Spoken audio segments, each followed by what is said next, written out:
Hey guys, I'm going to go through the Unit 2 essay prompt with you here, but I'll see if I can introduce you to one of my friends in a second. Come here, Mr. Peanut. Hey, there you go. This is Mr. Peanut. He's got one eye. Say hi, Mr. Peanut. Okay, he's going to go now. All right, so let's go over this essay.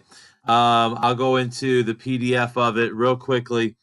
It doesn't really give you the prompt in the first part up there. It just tells you kind of, acclimate your reader with an introduction, and really lead to your main argument in your thesis. Make sure your thesis gives you plenty of ways to branch out.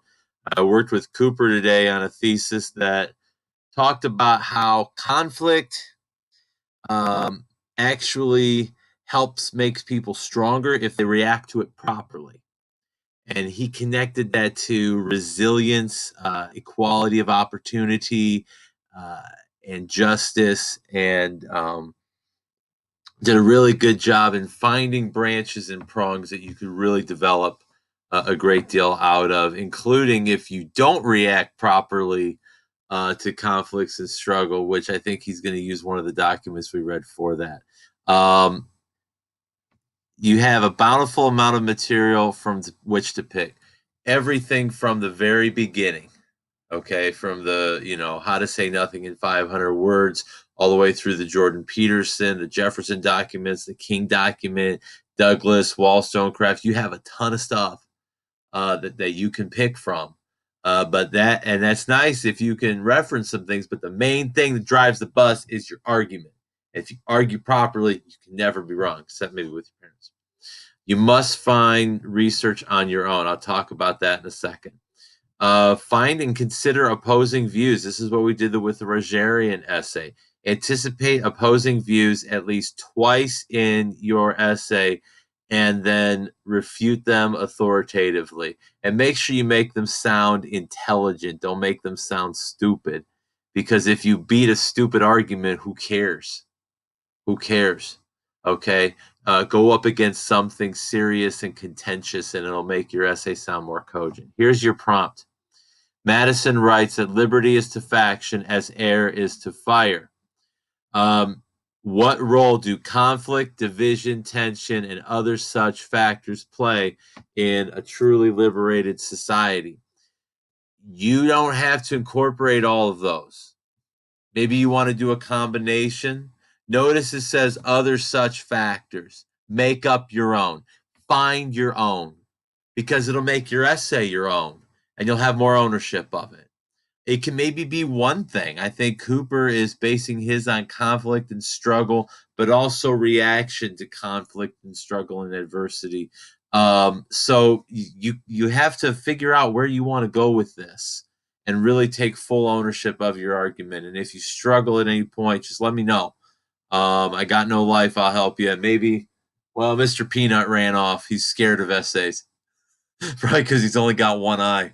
Um, but I don't know. Maybe that's inflammatory to say.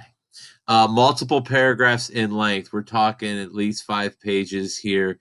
Be elaborate with your analysis and elaborate with your analysis. For every piece of evidence, you should have at least 5 or 6 lines of fully sent, but relevant and substantive analysis. And don't sell yourself short, like the student I talked to at lunch today about writing. Don't sell yourself short. You've got a bunch of specifications. That's the special pen, by the way. Over here, put your name, all that stuff. Give a catchy, relevant title. Use at least 3 non-lyrical documents that we've read in this unit. You can still quote the songs, but at least 3 non-lyrical documents. I think with the student I worked with today, he was using BLM, Dr. King, maybe Adams or Wollstonecraft, and I think maybe Jordan Peterson, or maybe I was thinking about the Jordan Peterson piece. That wouldn't be a surprise. I think it was a story about Billy Bixby and how the more you ignore a problem, the bigger it gets.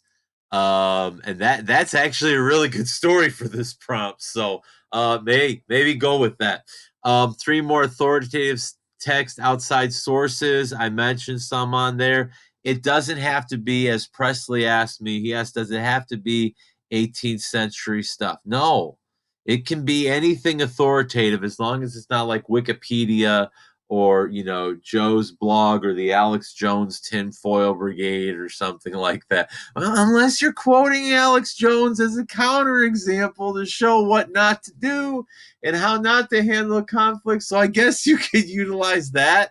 If I were you, maybe if you're struggling with what a research paper should look like, look back at your Caesar essay because those were dynamite. Look back at your Anthem essays. Those were the best.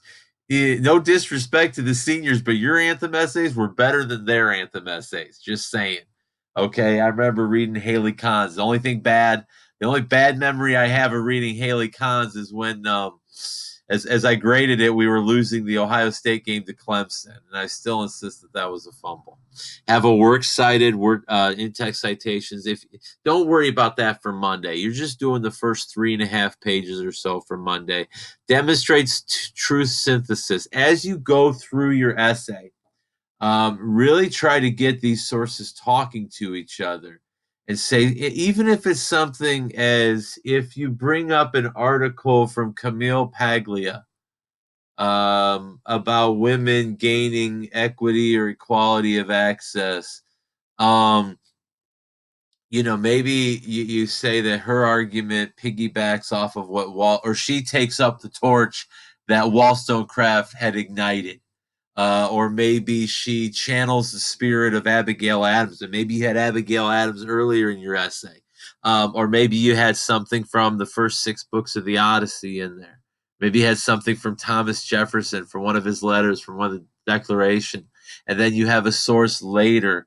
They say this fulfills what Jefferson was talking about. I think that with one of the students I worked with today, we talked about how one source called attention to the problem and then another source demonstrated the proper way to resolve that dispute or resolve that issue. So that's really synthesis because you're truly getting things to talk to each other.